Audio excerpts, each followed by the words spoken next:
Jimmy Dore apparently has decided to bring on a convicted child molester. That's Scott Ritter.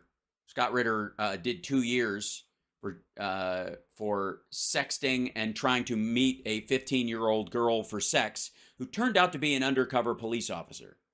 He worked for the International Atomic Agency in Russia for a period of years. And Jimmy has him on. I don't know if is Jimmy there.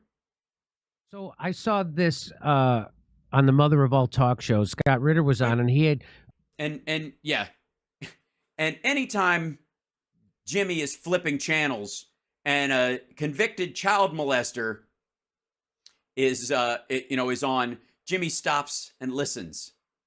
some really insight into what's happening with Some really insight, the kind of insight that only a guy who did 2 years for trying to fuck a 15-year-old girl can do. I mean, who's your next guest, Jimmy? Matt Gaetz? Israel Palestine. And so here's his insight about his insight. Let's hear it. How this happened, and then we're going to show you how he thinks it's going to end. Great. Let me guess. It ends with him flying to Russia and fucking a 15-year-old girl. Right. So here we go. With Jimmy as his wingman.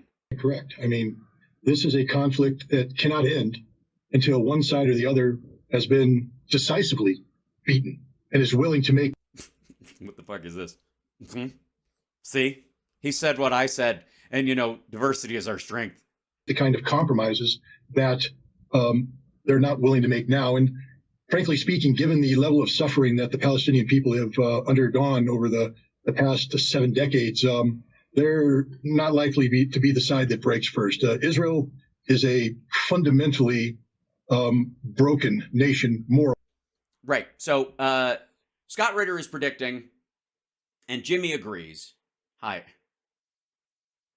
He's looking at me like that. It's just creepy. Ugh. I feel like a pork chop. Fuck. He agrees that Israel is weak and they're going to lose this battle. It's a nation that, regardless of what you think, I know some people take umbrage at this, but I happen to be somebody who believes that Israel has the right to exist, and Yeah. Notice Jimmy did not turn to the camera and nod on that one. We should respect Israel's right to exist, but not in the way that it exists today. You can't exist on the backs of people that you've enslaved, and they haven't enslaved the Palestinians. In fact, it's worse than slavery because. Well, no, slavery is very specific. The Israeli people are not enslaving Palestinians. It is a sequestered region. That's it. Call it an open air prison, but they're Arabs that are free to travel. They get out of there. The issue is they're not enslaved. They're not cotton mills in fucking Gaza. Slaves at least get to have the pretense of working in the fields. Oh, at least. Well, at least he enjoys the Florida idea of, if there were slaves, they would at least learn some skills that they could use later. Jesus Christ. Hey, Ron DeSantis, I think you found your running mate. God damn. Pretending for a moment maybe they're free. The Palestinians, especially those in Gaza. Yes, while they're singing. What the fuck? Are stuck in this open air prison, not of their own construct. Israel underwent a fundamental change in its demographics and politics in the 1990s when they opened the doors to the former Soviet Union, and hundreds of thousands of Soviet Jews fled to Israel, altering the balance. So when I was in Israel in the 1990s, there was a struggle between right and left, but both agreed that there was a necessity for peace, however imperfect their political solutions. So what are they like? These are Russian Jews that are the problem? Might have been. I know for a fact that Yitzhak Rabin was looking for a peaceful outcome, looking for a settlement before he was assassinated by a right-wing Israeli. And now Benjamin Netanyahu has stepped into the gap, and ever since then, Israel has been drifting towards an even more radical right-wing solution. As long as Benjamin Netanyahu and his ilk are in power in Israel, there is no hope for peace, none whatsoever. Well, but it doesn't matter because you just said they're going to lose because they're fundamentally broken, and so they're not going to fight back. And you are right. Israel will go into Gaza with a vengeance, and hundreds, if not thousands, of Palestinians will lose their lives. And in the end, some morally conscious nation, and I say that with the greatest hesitation. Say the words hesitation.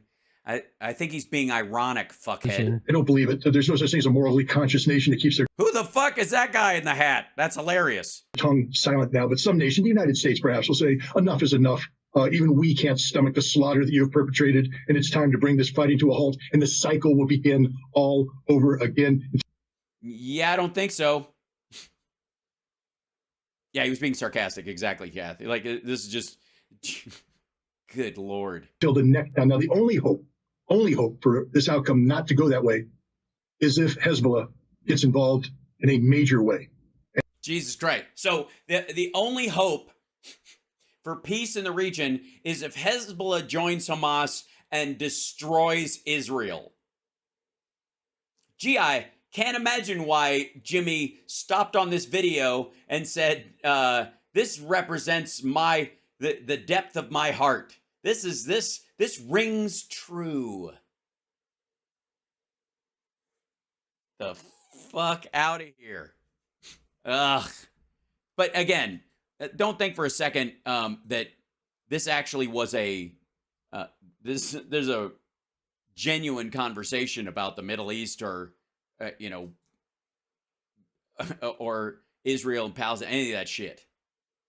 It's not. These are inherently inserious people.